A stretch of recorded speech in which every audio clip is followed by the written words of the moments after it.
Okay, hello YouTube. Today we're going to be building the redstone working train, all 4 versions that I have came up with.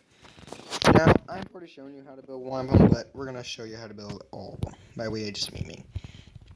Now, in case you're wondering on how I got all these tracks laid down on mobile, no, it's not. I guess I could, if I put enough time and effort into it, but I decided to get lazy and just use an app called Buildings for Minecraft, and that's how you get these rails.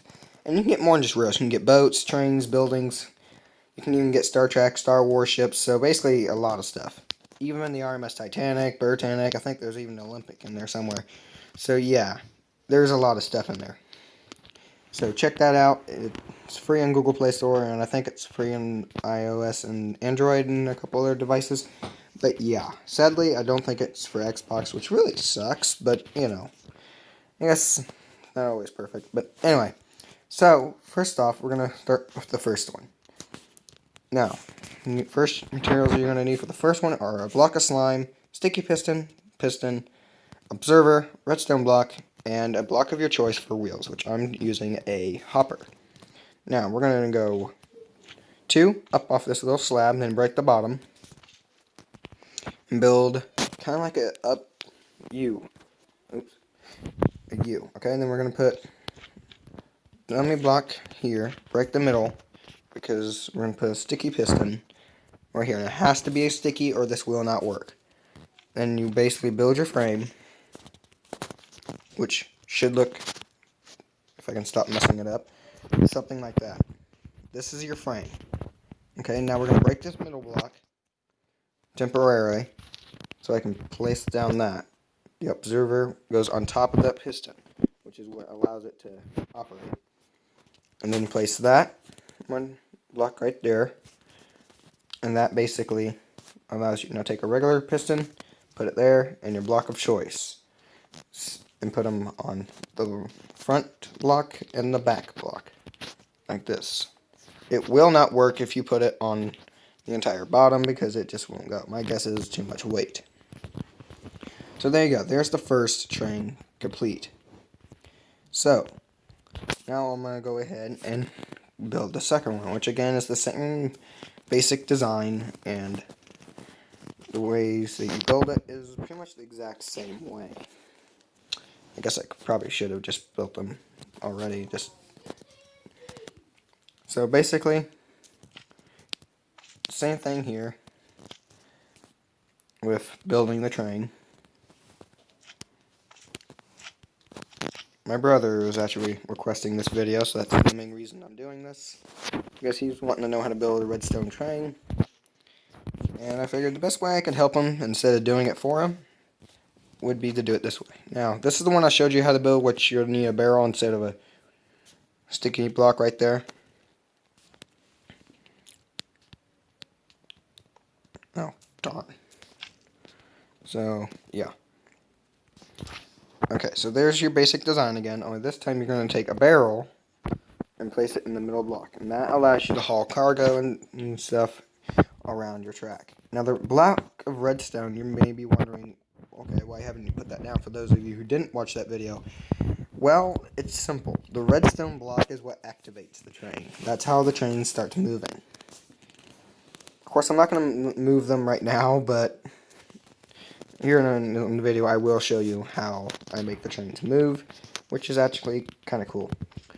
So there is no mods in this, and there is no command blocks. So for those of you who are like me and still kind of trying to figure out how to operate those tricky little command blocks, because I have quite a bit of trouble with those, then, well, this is the video for you. I mean, it won't pull anything, but it's still kind of cool to have it just a working train. I'm letting you know, though, it does lag quite a bit. But, I mean, hey, you can pull your friends around like, hey, and they'd be looking at you like, what the? So, yeah, that's one thing you can do. So, basically, this is really an easy tutorial. And then, for this one, is a little bit different. This one, we're going to take a chest and put it right there. So, the body and base for it is all the same. It's the same train, just different body type things. I just changed the storage on it. Now, this next one, I only use for, like, fun, just for teasing around. And as I said on the first one, you can use these for like races and stuff, like race up and down tracks. Originally, I actually had this in mind of building a car, and I was like, wait a minute, I wonder how cool it would be to turn it into a train.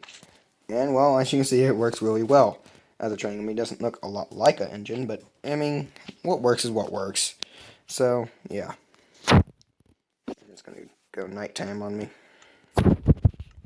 So, yeah. That's basically how you build the trains. Now, this one is a bit different. And if you don't do it correctly, the train is just not going to work at all.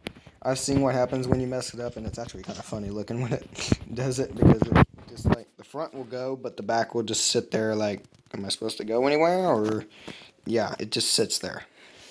And it's actually kind of funny. But, yeah.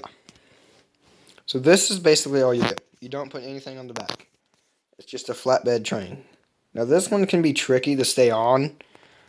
For when you're driving these, I highly recommend that you like, put yourself behind a block. Like on these other ones, where if I was driving it, what I usually do before I take off is I land like right behind this block, so I don't fall off the train as it's going down the track. And I wouldn't stand right here. No. Okay. I wouldn't stand right there because that's just, you're going to be falling like right through it. So that would kind of suck. Unless you want to try and just hover right over you. So yeah. This one is tricky because you have to kind of like move with the train. And it's kind of tricky, but kind of fun. So yeah, that's how you build all 4 of these engines. They're really simple and very easy to use. Now, as I said, I'd show you how to move them. Well, they are a bit laggy when it comes to moving. So I'm going to go ahead, come over here, and I'm going to create one just off the track.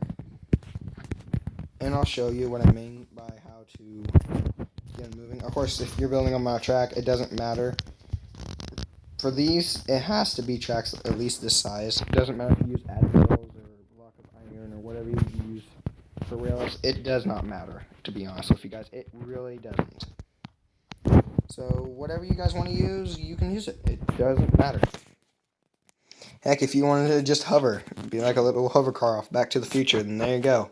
It hovers and it moves, but it does not move back and forth. It only moves forwards, which kind of sucks. But I mean, hey, what else are you gonna do? I've heard of people using command blocks to make working trains, and I'm sure that's possible. But for me, yeah, I'm good. So I'm just gonna build the first version. And since I'm on the ground, I can just simply click on the ground and put the wheels on. Okay, so now I'll show you what I meant when I said you could drive them. See? For those of you who don't think these actually work, well, they do, and there is no command blocks. If you think I'm hiding the chat, see, there is no command blocks at all. So it is possible to make a working train without command blocks, and this is it. I mean, it's laggy, but it works. Again, to stop it, just try your best to break the redstone block. If you break something else, it also stops. And the best part is, when they break, they're really easy to fix. And what's funny is you can put carpet in the front and it'll automatically stop. So that's kind of funny. But yeah, that's pretty much the end of this video today. I hope you enjoyed it, and I hope you found it useful. And again, if you guys want me to do more redstone videos, please tell me in the comments, and I'll do my best. So yeah, peace out.